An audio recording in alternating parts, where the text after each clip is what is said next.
Hey everyone, Christina Del Rey with your forecast for the week of December 28th, 2020. We have finally made it to the last week of December, of last week of the year. It is here and it is not going out without a bang, without some intensity, because that is how 2020 has been all year long. Um, so we have Tuesday, we have a full moon in Cancer. It is an emotional one. So it is really going to be about bringing the past to a close. It's going to be about letting go of what no longer works in your life and getting excited for your future as well. But this will not go without, emotions and an intensity. This is a week of endings. I do think there will be significant endings, but with endings, there's always new beginnings, and we really just need to get excited about our future once we go through what we need to close out for 2020.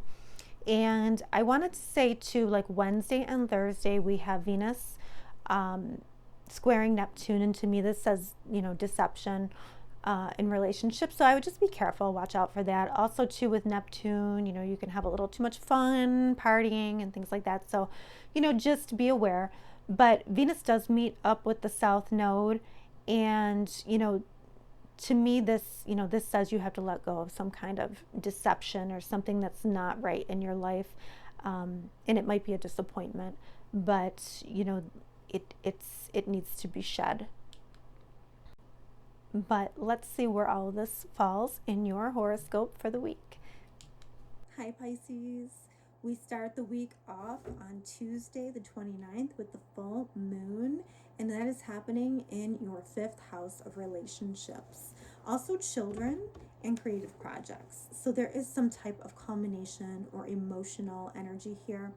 And Cancer is a very emotional sign, but it does trine your sign. But you could get all the feels that could definitely be very emotional for you. And there is a type of wound here. The full moon is asking you to address a wound that has to do with second house matters, which has to do with your self-esteem or any material gains you have or how you make money. So the full moon is saying if you address this wound, then you free yourself. So there is an opportunity to free yourself, and that opportunity comes in the area of the third house. And because the full moon in the fifth house is making a sextile to Uranus in your third house, and the third house has to do with the way that you think, thoughts, the way that you communicate, the way that you deal with siblings, cousins, neighbors, and even the internet. Also, short distance travel. So it's almost like you're creating a freedom here, an opportunity for freedom when you address the wound. And this full moon is really about bringing this year to a close. We need to heal those wounds of the past, and any wounds that you have around money, you really need to heal those so that you can move on and we can begin our future. And we need to get excited about our future too. So make sure you set those New Year's intentions. We also have on Wednesday, we have Venus squaring Neptune. So this is happening on a part of the sky that has to do with your career and your social standing.